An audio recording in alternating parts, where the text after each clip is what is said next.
Today, we delve into the quiet, seemingly serene world of libraries, where the silence often hides dark and mysterious secrets. These places, meant to be sanctuaries of knowledge and learning, have witnessed horrors that defy explanation. The tales we bring you tonight are not just stories but true accounts of real people who have experienced the unexplainable. From ghostly apparitions to cursed books, these library horror stories will leave you questioning the safety of these quiet sanctuaries. So sit back, turn off the lights, and prepare yourself for 3 eerie true library horror stories. As always, don't forget to hit the like button, share this video with your friends, and subscribe to our channel for more bone-chilling content. Now, let's dive into the first story. Story 1. The Ghost of the Old Librarian. In a small town in Maine, the local library was a cherished institution. Built in the early 1900s, it was a beautiful building with towering shelves and an atmosphere of quiet reverence. However, the library had a dark secret. It was said to be haunted by the ghost of Miss Abigail, a librarian who had worked there for over 40 years before she passed away under mysterious circumstances.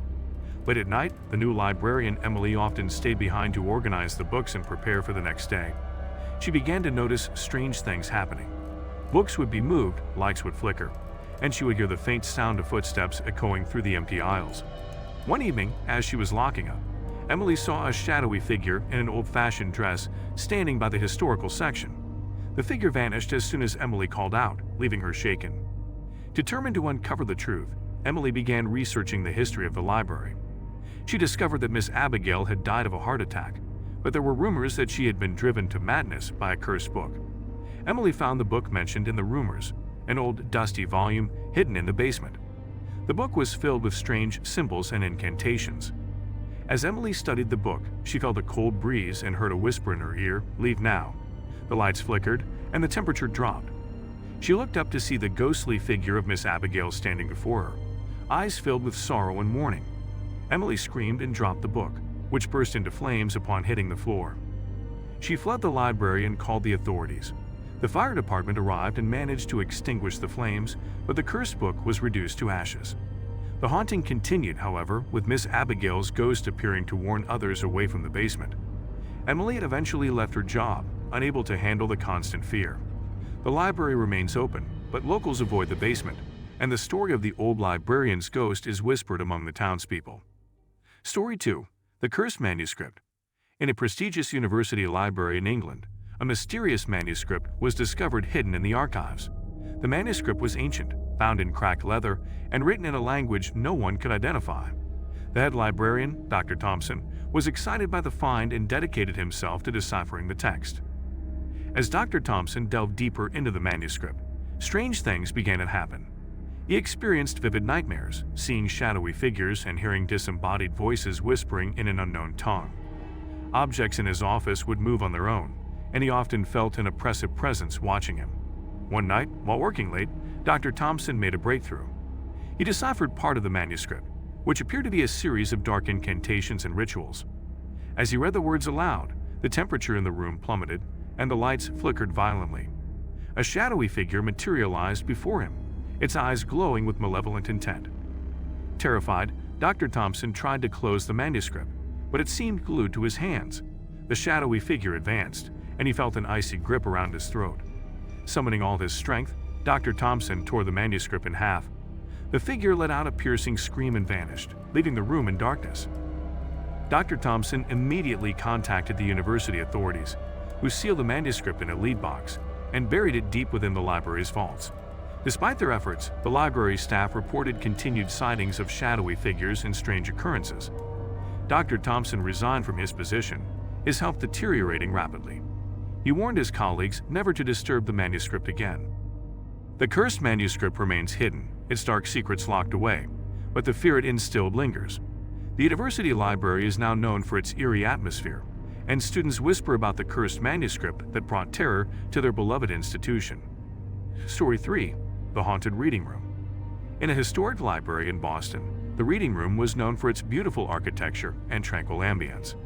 However, it was also known for its haunting. Patrons and staff reported seeing a ghostly figure of a woman in a long dress, drifting silently among the shelves. She was known as the Lady in White. Sarah, a library assistant, was fascinated by the stories and decided to investigate. She stayed late one evening, determined to encounter the lady in white.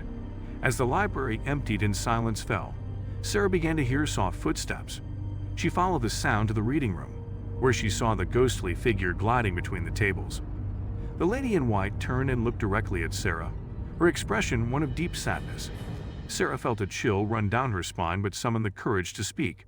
"Who are you?" she asked. The ghostly figure raised her hand and pointed to a specific shelf before disappearing.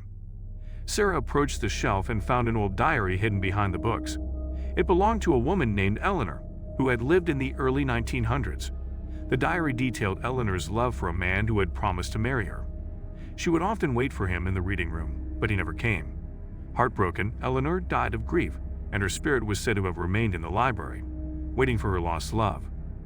Moved by the tragic story, Sarah decided to hold a small memorial for Eleanor, hoping to bring her some peace. She invited a few colleagues, and together they read passages from the diary and lit candles in her memory. That night, as Sarah was leaving the library, she saw the lady in white one last time. Eleanor smiled at her and slowly faded away. From that day on, the sightings of the lady in white ceased, and the reading room felt lighter, as if a great burden had been lifted. The story of Eleanor's ghost became a beloved part of the library's history, a reminder of love and loss, and the power of remembrance. The library's staff and patrons noticed an immediate change in the atmosphere of the reading room. It felt warmer, more inviting, and the sense of unease that had lingered for years was gone. Sarah's memorial for Eleanor had seemingly brought peace to the restless spirit, allowing her to finally move on. Inspired by Sarah's success, the library decided to commemorate Eleanor's story in a more permanent way. They created a special display in the reading room, featuring Eleanor's diary and a portrait of her that had been found in the library archives. The display included a plaque telling the story of the lady in white, honoring her memory and the love that had kept her spirit bound to the library for so long. Visitors from all over came to see the display and learn about Eleanor's tragic tale. The library became a place of pilgrimage for those interested in the paranormal, as well as for romantics who were moved by Eleanor's enduring love. The story of the lady in white was featured in local newspapers and even attracted the attention of paranormal investigators and historians. Sarah continued to work at the library, proud of the role she had played in bringing peace to Eleanor's spirit. She often spoke to visitors about her experience, sharing the details of that fateful night and the steps she had taken to honor Eleanor's memory. Her dedication and bravery became a part of the library's lore, inspiring others to respect and remember the past. The once haunted reading room became a symbol of love, loss, and the power of remembrance. It stood as a testament to the enduring impact of human emotions and the mysteries that can linger long after life has ended. The Lady in White story, once a source of fear, became a cherished part of the library's history, a reminder that even in death, love can leave a lasting legacy. These true accounts serve as a chilling reminder that sometimes the past refuses to stay buried, and the supernatural can be all too real. If you enjoyed these eerie tales, please give this video a thumbs up, share it with your friends, and subscribe to Legendary Stories for more unsettling content. Your support helps us continue to bring you the best in horror storytelling.